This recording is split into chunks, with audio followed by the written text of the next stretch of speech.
Perkenalkan, nama saya Aida Fitri, saya dari Universitas Sari Mutiara Indonesia dari Prodi D3 Kebidanan. Baiklah, di sini saya akan menjelaskan tentang kesehatan reproduksi remaja. Yang dimaksud dengan kesehatan reproduksi remaja adalah segala sesuatu yang menyangkut kesehatan seksual dan pendidikan seksual yang bertujuan untuk mencegah, menjaga, dan mengembalikan fungsi organ seksual dari gangguan. Seringkali kesehatan reproduksi hanya dikaitkan sebagai urusan perempuan. Yang dimaksud dengan kesehatan reproduksi pada remaja yaitu suatu kondisi sehat yang menyangkut sistem, fungsi, dan proses reproduksi yang dimiliki oleh remaja. Mengapa remaja perlu mengetahui kesehatan reproduksi? Karena remaja perlu mengetahui kesehatan reproduksi agar memiliki informasi yang benar mengenai proses reproduksi serta berbagai faktor yang ada di sekitarnya. Adapun cara mencegah organ reproduksi bagi remaja. Yang pertama, pakai handuk yang lembut, kering, bersih, dan tidak berbau atau lembab. Yang kedua, memakai celana dalam dengan bahan yang mudah menyerap keringat. Yang ketiga, pakaian dalam diganti minimal 2 kali dalam sehari. Yang keempat, bagi perempuan, sesudah buang air kecil, membersihkan alat kelamin sebaiknya dilakukan dari arah depan menuju belakang agar kuman yang terdapat pada anus tidak masuk ke dalam organ reproduksi. Yang kelima, bagi laki-laki dianjurkan untuk ditanan atau disunat.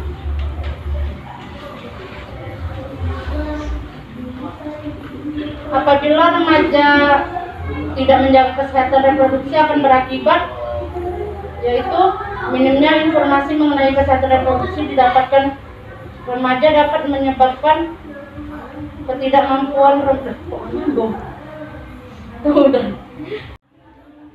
Adapun akibatnya bila remaja tidak menjaga kesehatan reproduksi yaitu dapat meningkatkan risiko terkena penyakit menular seksual terutama pada remaja yang aktif secara seksual. Apa sih tujuan kesehatan reproduksi?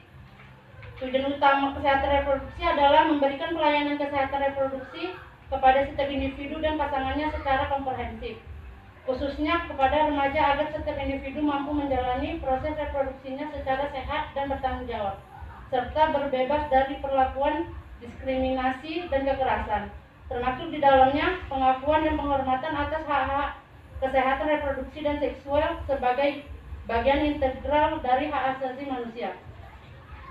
Adapun risiko jika organ reproduksi tidak dijaga yaitu kemungkinan jika organ reproduksi tidak dijaga kebersihannya maka dapat beresiko menjadi penyakit. Adapun beberapa penyakitnya yaitu yang pertama chlamydia. Chlamydia adalah salah satu penyakit menular seksual yang disebabkan oleh bakteri bernama Chlamydia trachomatis. Penyakit ini bisa diderita oleh pria maupun perempuan. Yang kedua, herpes. Herpes genital adalah infeksi umum dan sangat menular yang biasanya menyebar melalui hubungan seks.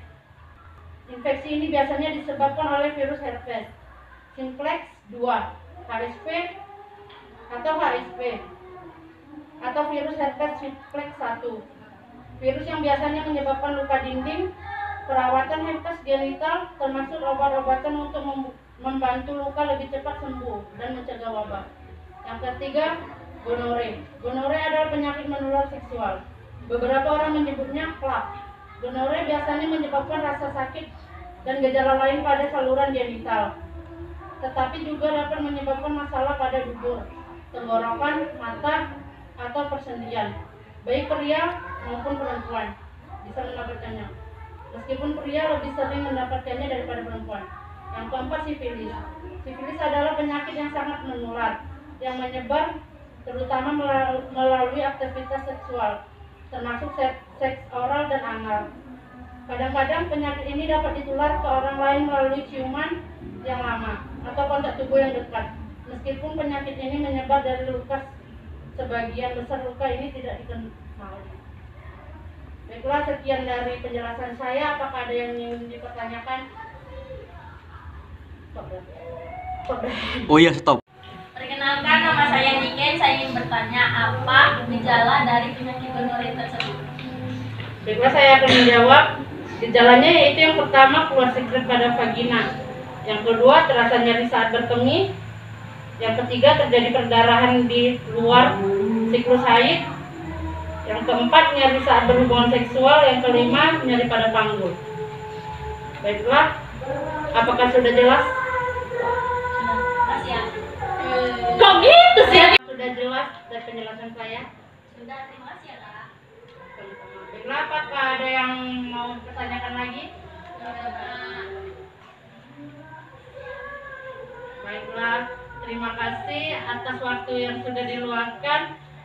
Saya harap kalian semua paham apa yang saya jelaskan. Assalamualaikum warahmatullahi wabarakatuh. Waalaikumsalam warahmatullahi wabarakatuh.